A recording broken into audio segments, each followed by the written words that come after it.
What's up, my comic comrades? With Mortal Kombat 1 almost upon us, we thought it would be fun to talk about the history or evolution, if you will, of the Mortal Kombat franchise as a whole. Mortal Kombat at its core is a game franchise, but over its 3 decades of existence has become so successful it spawned into several movies, shows, cartoons, and more. So today we're going to talk about all of it, running down the evolution of the greatest fighting game franchise of all time. I'm looking at you, Street Fighter. You ain't touching MK. Alright, so Mortal Kombat was created by Ed Boon and John Tobias and first released on October 8th of 1992. The game was released on Super Nintendo, Sega Genesis, Amiga for PC, and of course, arcade cabinets. God, I miss arcades. I mean, you could still find them, but they're not nearly as commonplace as they were in the 90s. Many of Friday and Saturday nights were spent at arcades. My dad would take me. It was fantastic. Anyway, let's start by talking about the story or plot for Mortal Kombat, which has only been expanded upon with every game to follow the original release. The story and game take place on Earthrealm, where a legendary tournament is being held by Shang Tsung on a remote island. 7 of its locations act as steps in the game. We learned that the sorcerer Shang Tsung was banished from Earthrealm 500 years ago, but with enlisting the help of the humanoid dragon Goro, Shang is able to take control of the Mortal Kombat tournament, and in doing so, attempts to take over the realm. The crazy part is, for the last 500 years, Goro has won every tournament, giving him 9 wins in a row. And if Goro can pull off a 10th consecutive win, Shao Kahn, Shang Tsung's boss so to speak, and Emperor of Outworld, would be able to take Earthrealm for himself according to the rules of Mortal Kombat. In order to stop this from happening, 3 of Earth's greatest warriors, Liu Kang, Johnny Cage, and Sonya Blade, must enter the tournament and win, saving Earth. They are guided along the way by Raiden, the Thunder God, who possesses control over lightning. The funny thing is, most of the backstory wasn't even given to us in the first Mortal Kombat game, but rather in its coinciding 1992 Mortal Kombat comic published by Midway and written by MK co-creator John Tobias. That's right, even for Mortal Kombat, comics were the best way to lay down the backstory. And since we're first and foremost a comic book based channel, let's talk for a second about all the Mortal Kombat comic books over the years. First, you have the Mortal Kombat one-shot I just mentioned, simply titled Mortal Kombat from 1992, published by Midway, and that gave us much of the backstory for the Mortal Kombat universe. This comic is awesome and it has nostalgia written all over it, especially if you owned it as a kid in the 90s. The art I think is fantastic, and again it details the origins of Mortal Kombat, showing us the 3 Earth warriors that were chosen to defend Earth's realm. You got Liu Kang, Johnny Cage, and Sonya Blade. The comic even gives us the introduction of Scorpion and Sub-Zero's rivalry, probably the greatest rivalry in all of the franchise, from 2 of the most popular characters of the franchise. Man, those original ninja outfits that were just color swaps between all the ninjas were dope.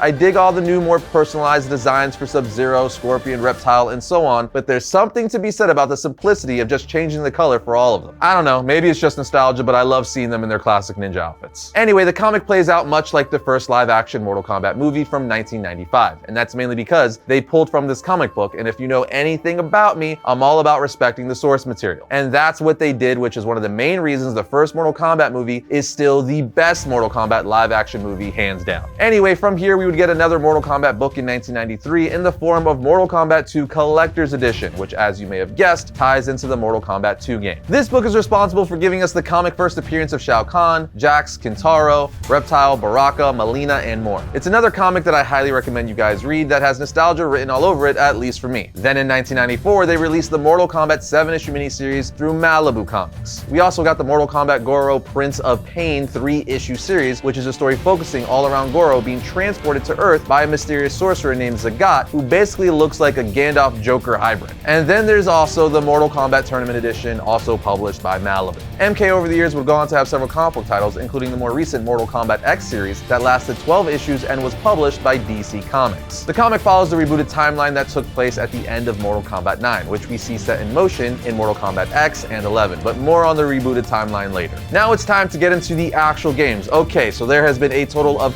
26 main, spin-off, and complete edition games for Mortal Kombat over its 3 decades of existence. That is what we like to call a butt ton, ladies and gentlemen, and guess what? I'm gonna name every single freaking one of them. You have Mortal Kombat, Mortal Kombat 2, Mortal Kombat 3, Ultimate Mortal Kombat 3, Mortal Kombat Trilogy, Mortal Kombat Mythology Sub-Zero, Mortal Kombat 4, Mortal Kombat Gold, Mortal Kombat Special Forces, Mortal Kombat Advance, Mortal Kombat Deadly Alliance, Mortal Kombat Tournament Edition, Mortal Kombat Deception, Mortal Kombat Shaolin Monks, Mortal Kombat Armageddon, Mortal Kombat Unchained, Ultimate Mortal Kombat vs. DC Universe, one of my favorites for obvious reasons, Mortal Kombat from 2011, aka Mortal Kombat 9, Mortal Kombat Completion Edition, Mortal Kombat X, Mortal Kombat Mobile, Mortal Kombat XL, Mortal Kombat 11, Mortal Kombat 11 Aftermath, and Mortal Kombat 11 Ultimate. And then there's the yet to be released Mortal Kombat 1, which will be the 27th installment in the game franchise. We actually got an early copy of MK1, and we're going to be giving you our thoughts on it in an upcoming History of Liu Kang episode. But needless to say, we are not going to be breaking down every single game because that would be a very, very long video. But we will break down what you need to know going into Mortal Kombat 1. So it all basically starts in the 2006 Mortal Kombat Armageddon game. The super simplified version of what's going on in the storyline of this game is by this time in the Mortal Kombat universe, the combatants of the realms were getting too strong and big for the realms to handle. Because of this, the warriors' powers threatened to destroy the very fabric of the Mortal Kombat universe. In short, this would all lead to Armageddon for the realms. Anyway, in the continuity or canon ending of the game, Shao Kahn defeated Blaze, a fire spawn who was created by the Elder Gods to kill as many fighters as it could, in order to save the realms from its impending Armageddon. With Blaze out of the picture, Raiden was the last remaining hope, at which point he uses a shattered amulet to send his past self a cryptic message in order to prevent Armageddon before Shao Kahn kills him with his newly reacquired godlike power. This brings us all the way to Mortal Kombat 9 from 2011, where Raiden uses the knowledge he acquired from his future self to reboot the timeline, taking the story back to the original MK trilogy. This timeline change would give us a whole new era for Mortal Kombat with the next two releases, Mortal Kombat X and MK11.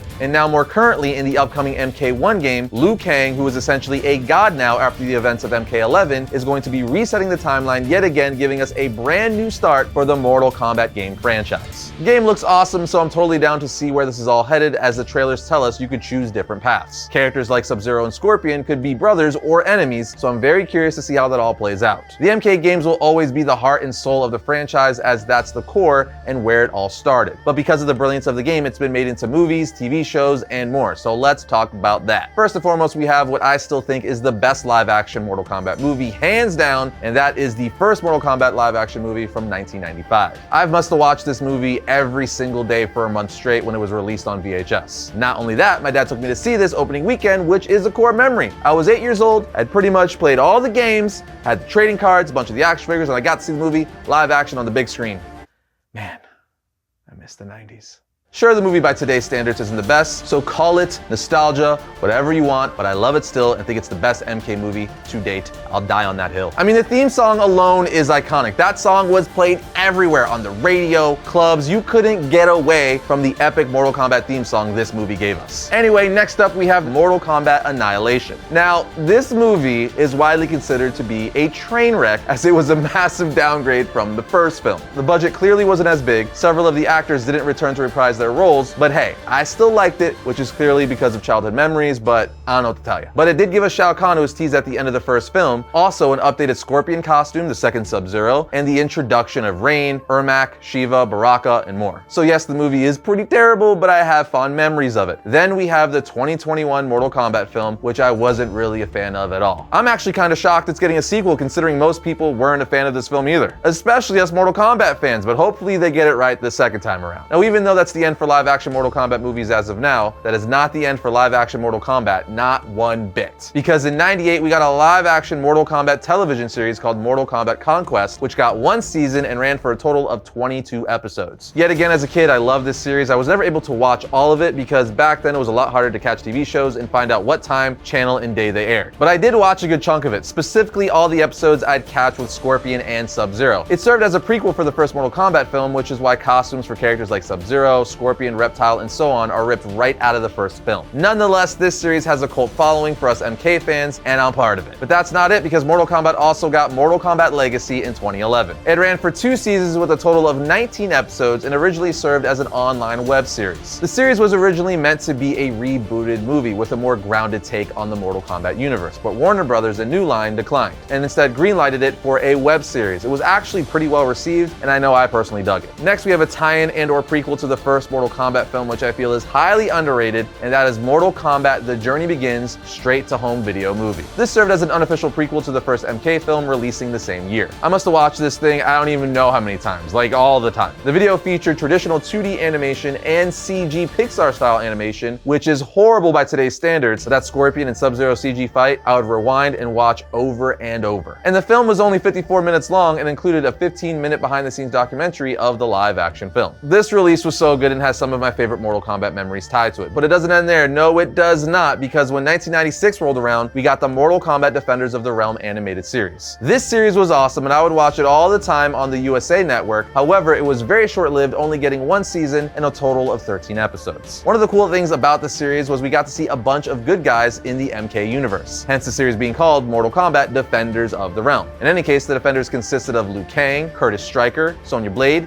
Jax, Katana, Sub-Zero, the good one, and Nightwolf. And lastly, we have the Mortal Kombat Legends animated movies that started back in 2020. The first was Mortal Kombat Legends Scorpion's Revenge, which was awesome. Then this led into Mortal Kombat Legends Battle of the Realms, which then would give us Mortal Kombat Legends Snowblind. All of which I highly recommend you watch. But with all that said, now we wait for the new Mortal Kombat game, which will reboot the game franchise, as well as waiting for the sequel to the 2021 Mortal Kombat film. Needless to say, we are not going to have any shortage of Mortal Kombat in years to come, and I couldn't be more happy about that. Because again, it's the greatest fighting game of all time. The Injustice games are pretty close, but that's because it's basically just Mortal Kombat with DC characters. In fact, the Injustice games are made by the same game studio, NetherRealm, that makes the MK games, so no shock there. That wraps up our evolution and or history of Mortal Kombat. It's been a blast to go over all the awesome Mortal Kombat games, movies, and so on that the franchise has put out over the years. It's also exciting to see where this new game will take things. And now it is over to you. What is your favorite Mortal Kombat game, movie, or show? Let us know down in the comments. Other than that, we'll see you next time when I talk about all things comics.